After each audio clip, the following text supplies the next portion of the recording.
नमस्ते गुरुजी। नमस्ते जी। क्या कोई भी कुलपति बनकर गुरुकुल निर्माण कर सकता है, चाहे वो किसी भी धर्म, लिंग, जाति, नागरिकता, रंग, समाज अथवा समुदाय का व्यक्ति हो? हाँ, कोई भी गुरुकुल की निर्मित कर सकता है। वो किसी भी लिंग का हो, वो पुरुष हो या स्त्री हो या कोई तृतीय पंथी भी हो। दूसरा है वो किसी भी धर्म का, पंथ का हो, किसी भी जाति का हो। फिर किसी भी धर्म का मतलब वो मुसलमान भी हो सकता है, हिंदू भी हो सकता है, सिख भी हो सकता है, ईसाई भी हो सकता है, या फिर वह जैन भी हो सकता है, या फिर वह इज़राइल का कौन सा है वह धर्म, जूस। जूस भी हो सकता है, यहूदी। यहूदी भी हो सकता है। तो किसी भी धर्म पंथ का जो व्यक्ति है, पंथ मतलब कौन से पाथ पे, बौद्ध है तो कोई भी व्यक्ति अश्वमेध गुरुकुल का काम कर सकता है। सिर्फ कुलपति कौन बन सकता है, उसके पीछे के जो हमारे कुछ नियम है वह उसको मानने पड़ेंगे। फिर वह स्त्री हो, पुरुष हो या कोई भी तृतीय पंथी हो, तो वह नियम के आधार के ऊपर ही वह कुलपति बन सकता है। अन्यथा गुरुकुल में कोई भी व्यक्ति काम कर सकता है, लेकिन आपको धर्म के आधार के ऊपर काम करना यह बहुत अनिवार्य है।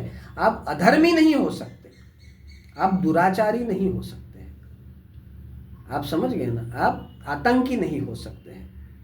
आपको एक समाज सुधार करने वाला और बच्चों का भविष्य बनाने वाले व्यक्तिमत्व की फौज में शामिल होना है।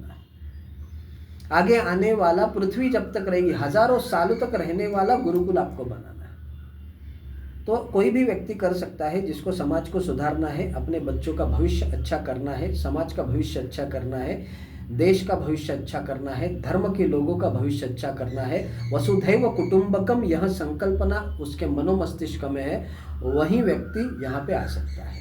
उसके कुछ नियम है, कायदा कानून है, तटी है, बट कोई भी आ सकता है। सिर्फ आपको उसके जो कुछ नियम है उसको समझने पड़ेंगे।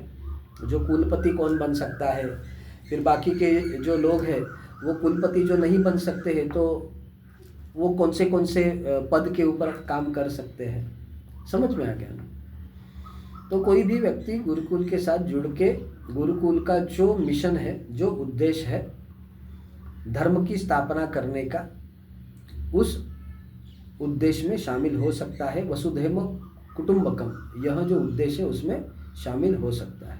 ठीक है ना जी गुरुजी। हाँ, प्रति प्रश्न कुछ है तो? जी, प्रति प्रश्न ये है कि कौन से नियम है, कौन से कानून है?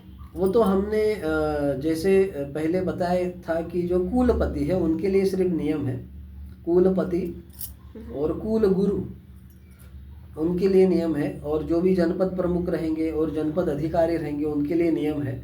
तो उसके वीडियोस हमने वैसे बना के रखे हैं, तो उसकी लिंक चाहिए तो हम आपको इसके जो डिस्क्रिप्शन बॉक्स कुछ रहता है उसमें हम भेज देंगे, या इसी वीडियो के कहाँ पे तो रहता है तो उसमें हम लगा देंगे। तो उस लिंक को आप टच कीजिए तो आप उस वीडियो को देख पाएंगी कि कुलपति के क्या नियम है। लेकिन अन्यथा जो कुलपति नहीं है तो उनके लिए इतने ज़्यादा कड़क नियम नहीं है, लेकिन आप काम कर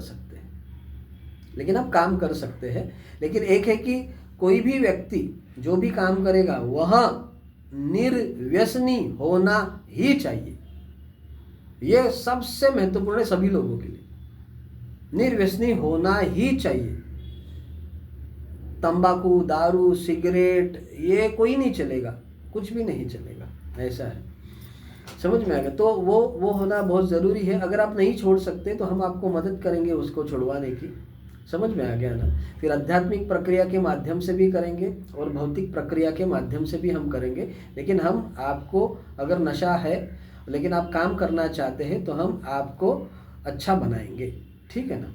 जी गुरुजी। जब आपकी इच्छा होनी चाहिए तो कोई भी व्यक्ति, लिंग और धर्म का व्यक्ति यह काम कर सकता है।